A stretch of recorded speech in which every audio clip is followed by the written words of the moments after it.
What's up, you guys? Did you miss me? I have missed you terribly. But don't worry, I'm back. We're gonna start with some running in place for our warm-up today. We're doing 30 seconds of about 4 different movements. We're doing 4 different movements. We're gonna do 30 seconds of each, and we're gonna cycle through them for 6 minutes. So I'm gonna run in place to start. If I was to run in place like this, I could probably do this for a long time and never really get that warmed up. So think about increasing your cadence, running a little bit more quickly. Think about lifting your knees up a little bit higher. That will help to get you more warmed up more quickly.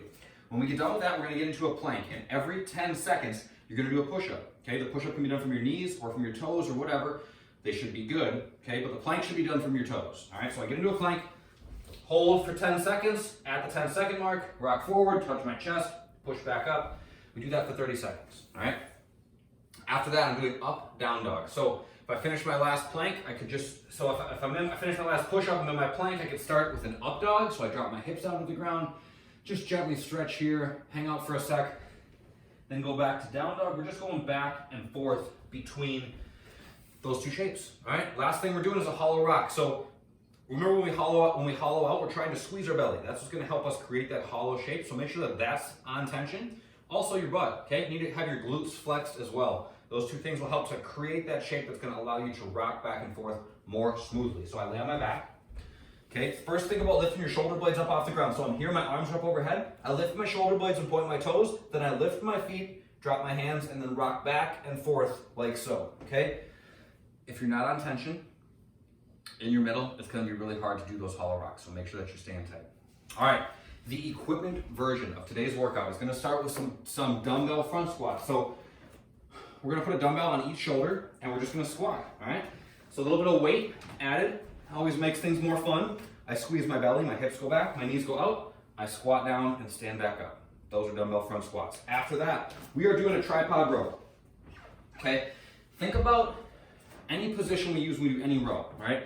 A lot of the movement patterns that we use are the same from movement to movement. They just vary because the equipment that we use changes, or because the way that we position ourselves is slightly different.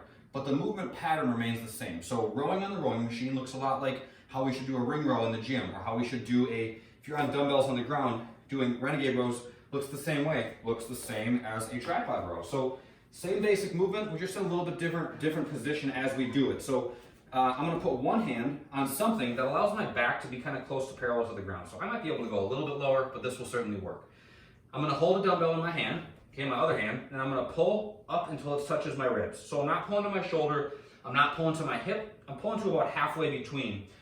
That's the position we're gonna wanna get to for the tripod row. After that, I'm doing V-ups, okay? I lay on my back, bring my feet together, I lock my knees, my arms come up overhead. I'm gonna try to keep my legs as straight as I can as I come up, touch my feet, and then lay back down, okay? If V-ups are too much, or you're just having trouble keeping your legs locked, or you just get fatigued and you're finding yourself just kind of laying around a lot, do tuck-ups instead so you can keep yourself moving. Same start position here, but I just bring my chest to my thighs at the top of each rep, okay? That will certainly still work the core, still a very beneficial exercise. You're just moving it back a little bit as you start to fatigue. Last, we're gonna do some dumbbell power cleans, okay? We're getting the dumbbells to the same position that we used when we did the front squats at the start. The basic idea, think about when we do a snatch, right? We've been doing kind of a lot of snatching. We're taking something heavy from the ground and getting it to overhead. The most efficient way to do that is to use the strongest muscles in our body much more than the weakest ones, right? That seems kind of obvious, but sometimes we don't keep that in mind as we work. Same thing applies here. My legs can do much more work than my arms can, right? So that's what I want to put to use. So as I stand up and I clean these dumbbells up to my shoulders, I'm not really pulling with my arms a whole lot. Sure, they're working, like they're playing a part in it, but they're more just guiding the weight up as opposed to pulling. The work is really being done by my legs. So I brace my shoulders back, I squeeze my belly, and then I drop my hips as low as I need to get my hands on the bells, okay? So I'm trying to keep my hips between my shoulders and my knees at the bottom. I grab a hold of the bells, I open my hips quick, catch them on my shoulders. In between reps, I'm just touching the leading edge of the bell to the floor. Okay, my hips are doing the work, okay? Keep that in mind as you work. If you're not doing the equipment version, you can do the bodyweight version. We're starting with just some air squats, right? Pretty straightforward, belly tight, hips back, knees out. You squat and stand. We're looking for hips to go below your knees at the bottom and your body to extend all the way at the top. Even though there's no weight, make them good. Emphasize perfection in everything you do, and you will reap the benefits of it. After that, we are getting into some plank rotation. So I'm gonna go to an elbow plank on one side, and I'm gonna reach underneath my body, touch the ground behind me, and then reach up. So I start here. I'm on my right elbow, my left hand reaches up, okay? I take my left hand, reach underneath me, touch the ground behind me, and then come back up. Reach underneath me, touch the ground behind me, and then come back up.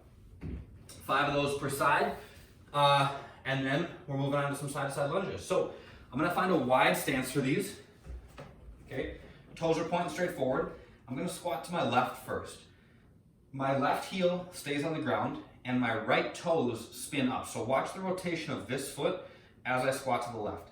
My belly's tight, I slowly squat to the left, my right toes spin up, and then I stand up, come over, and switch sides, okay? Now my left toes spin up, all right?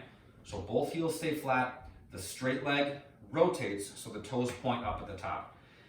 After that, we're into V-ups. I won't demonstrate those anymore because I'm just not good at them. We already talked about V-ups, you guys know what to do. After that, the fun today, go for a 2-mile run, okay? You don't have to like try to set a PR on this thing. You don't have to run as fast as humanly possible. See if you can work on, we were doing a workout recently and Mia was coaching us on some of the finer points of running, some of like the small little details you can focus on. See if you can prevent yourself from really working side to side, okay? That was a really good piece of advice from her. See if you can focus on just staying straight ahead, letting your arms swing like so, as opposed to like chugging side to side.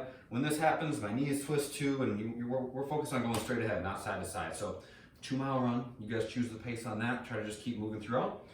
The mobility is a supported squat hold for 5 minutes, okay? I would not recommend using a chair. That's not gonna give me enough support, but we will make this work for now. I find my squat stance. I'm gonna push my hips back and then lower down into the bottom of my squat. The chair, if this was a table, I'd probably be holding onto the leg of it or something like that. This just gives me a little bit of support so that I can keep my back a little bit more vertical, and I have a little bit of support and I'm not like hunching forward, okay? So that's the purpose of that. We're just taking our hips through full range, hips, knees, and ankles through a pretty full range. It's a good one to work on for mobility in those joints. So if you're on the fence, don't be on the fence. Take it on, it'll be worth your while. That's it for today. That's all I got. As you guys know, I will see you on the next one. Have a good day, y'all. I'll talk to you soon.